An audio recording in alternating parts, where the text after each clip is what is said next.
If you like to travel across Oregon and learn something along the way, especially the Oregon coastline, you may want to check out our whitewashed wonders, those sentinels by the sea that rise above the shoreline, Oregon's lighthouses. Hi there, Grant McComey here, your host for Travel Oregon's Grant's Getaways. And this week, the past is alive and well and the future looks spectacular. Come on along as we explore Heceta Head Lighthouse.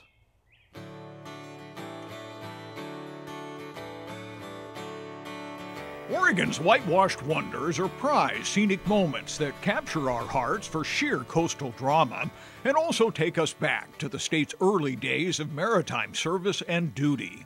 Back then in 1894 was a pretty isolated place. It was a long journey into Florence. They had their own school building. They farmed in this area. Pretty ambitious people. It was also critical work that kept mariners safe at sea, especially at Oregon's most eye-catching lighthouse location called Heceta Head.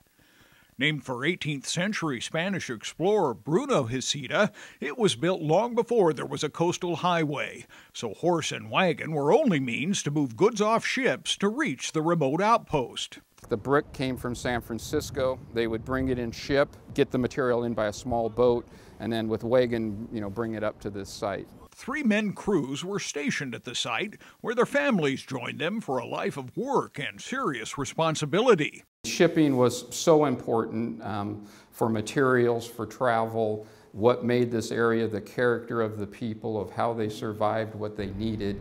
But after more than a century of service, Heceta Head Lighthouse needed help.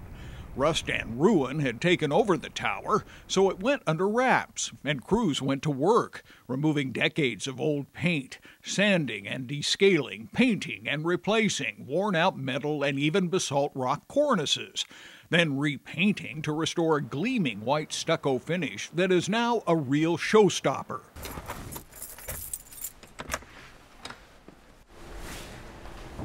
Fresh paint. Yeah. Park manager Kevin Beck says the 2-year wait has been worth it, especially indoors where light has returned. All of the windows that had been boarded up for decades are now open to the sea and the sky again. Just beautiful architecture and detail. We're very proud that a lot of this detailed work is back to originally how it looked in 1894. The interior brickwork is original and the makeover is stunning.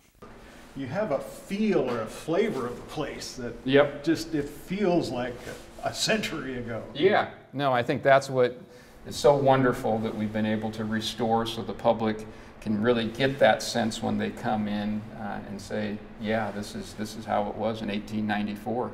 The glass Fresnel lens and 1,000-watt light bulb are in perfect condition and will be shining when the tower reopens. Plus, there is more nearby, the Lightkeeper's Cottage, a bed and breakfast where you can enjoy a longer stay.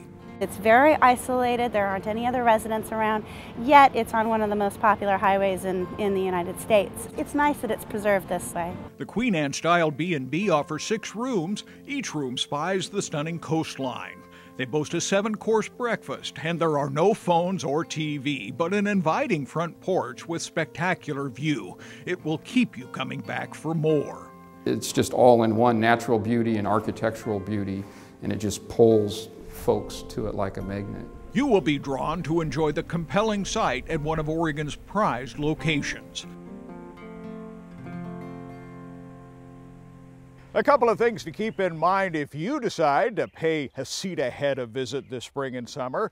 The lion's share of the restoration project, that $1 million makeover, was paid for by a federal grant.